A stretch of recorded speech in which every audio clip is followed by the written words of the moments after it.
Rouge. C'est jusqu'à 14h avec Raphaël Duchemin et c'est l'heure, Raphaël, de découvrir la solution d'Elisabeth Assayag. Réinventer le petit boulot étudiant, c'est ce que fait une start-up marseillaise, Elisabeth, ça s'appelle Top Graduate. Et oui, est-ce que vous vous souvenez de cette petite affichette que l'on pouvait trouver dans un coin de la boulangerie pour trouver un petit boulot? Bon, et bien avec cette plateforme, avec Top Graduate, on vous permet de, si vous êtes étudiant, de connecter donc les étudiants issus de toutes les écoles, de toutes les universités avec des entreprises pour leur donner des missions, mais des missions d'un certain niveau, des missions qui correspondent à leur niveau ou à ce qu'ils ont peut-être envie de faire. L'objectif, c'est qu'ils aient plusieurs expériences professionnelles parce que c'est souvent ce qui manque à l'issue des études. C'est qu'on a fait de très belles études, mais il manque un petit peu d'expérience, de diversité. L'étudiant s'inscrit sur le site, il a droit à un entretien pour que l'on puisse identifier ses motivations, ses compétences. Et de l'autre côté, les entreprises partagent leurs besoins en se connectant directement sur la plateforme, sur Top Graduate. Bonjour, Raphaël Boily. Bonjour à tous. Bonjour. Merci de nous recevoir aujourd'hui. Merci d'être avec nous. Vous êtes le cofondateur de Top Graduate. Alors déjà, l'idée est née comment ? Alors avec Christopher, mon associé, notre envie c'était de répondre à une problématique que rencontrent aujourd'hui, comme vous l'avez dit, les étudiants lorsqu'ils finissent leur cursus. Ils arrivent dans un monde professionnel en fait lorsqu'ils recherchent leur premier CDI avec un manque d'expérience professionnelle. Parce que aujourd'hui, les solutions qui existent, ça va être le stage, l'alternance, mais une fois qu'on a consommé ces solutions-là et qu'on veut quand même enrichir son CV, il n'y a pas beaucoup de possibilités. Et à côté de ça, il y a aussi les étudiants qui vont étudier par exemple à l'autre bout de la France ou même à l'étranger et qui ont besoin par exemple de faire un revenu en parallèle de leurs études. Et du coup, les petits jobs aujourd'hui, ça va répondre à cette problématique-là, mais pas forcément sur le CV, sur des domaines en lien avec leurs compétences. Donc il y a en lien avec les compétences et aussi pour un complément de revenu. Exactement. Donc, c'est des missions freelance que les étudiants vont pouvoir faire, qui vont s'inscrire autour de 4 grandes thématiques. Donc, soit ce qu'on appelle en sales, donc tout ce qui va toucher aux thématiques commerciales, en marketing, en technologie ou encore de tout ce qui va être fonction support.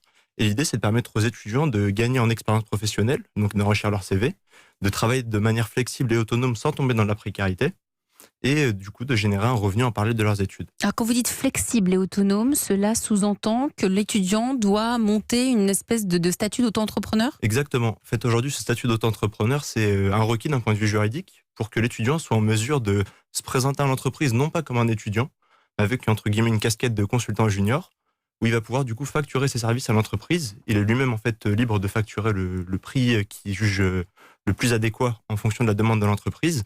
Et surtout, en fait, il va pouvoir travailler de n'importe où, donc en télétravail, sur différents cas.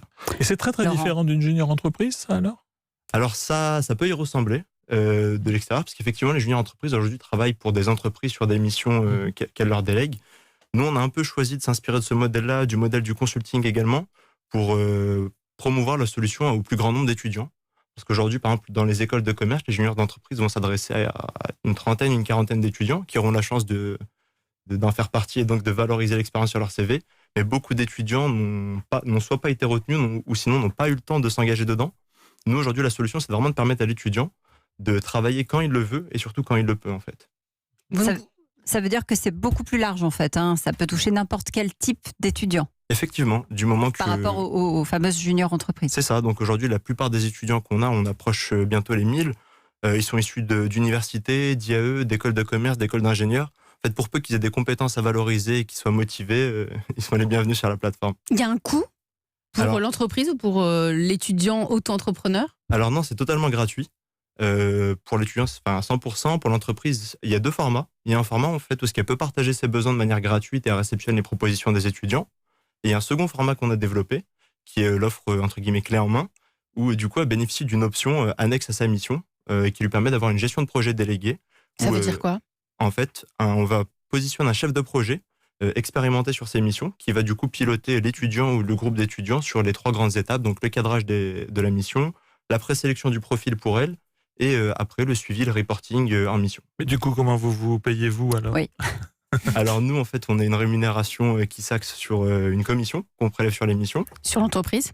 C'est sur l'étudiant, en fait. C'est-à-dire que quand l'entreprise va payer, par exemple, 1 000 €, nous, on va venir prélever une commission sur ce que va percevoir l'étudiant en contrepartie des différents services qu'il a à disposition, aussi bien l'évaluation des compétences, la cartographie la cartographie. Pourquoi choisir de faire payer l'étudiant plutôt que Alors en fait, l'entreprise? l'entreprise ne paye pas, l'étudiant ne paye pas à proprement parler. Non, mais En fait, c'est prélevé sur le exactement, montant de sa en mission. contrepartie des différents services, comme notamment de l'assurance et compagnie. D'accord. Et l'entreprise aussi va payer pour l'offre clé en main, qui est du coup facturée en annexe de la mission. Donc quelque part, vous les mettez directement sur le marché du travail. C'est ça, avec un accompagnement. En fait, ce qu'on veut vraiment, c'est que les étudiants puissent être proactifs et lorsqu'ils arrivent face à un recruteur, qu'ils puissent prouver de manière tangible les différents cas sur lesquels ils ont pu travailler. Vous êtes en fait quand même des agents sportifs et je pense que c'est le métier des DRH de demain d'ailleurs. Combien de clients aujourd'hui? Alors aujourd'hui, on travaille avec près d'une centaine d'entreprises, avec certains grands comptes qui commencent également à s'y mettre, qui trouvent justement leur compte pour, si on peut dire ça comme ça, sur l'identification de leurs futurs collaborateurs. Ça leur permet d'avoir accès à des étudiants qui sont motivés, qu'ils auront peut-être pu tester eux-mêmes sur certains cas, avant de leur proposer des CDI à l'issue de leurs études. Ça s'appelle Top Graduate, c'est la solution aujourd'hui. Merci Noël Boilly de nous en avoir parlé sur Europe 1.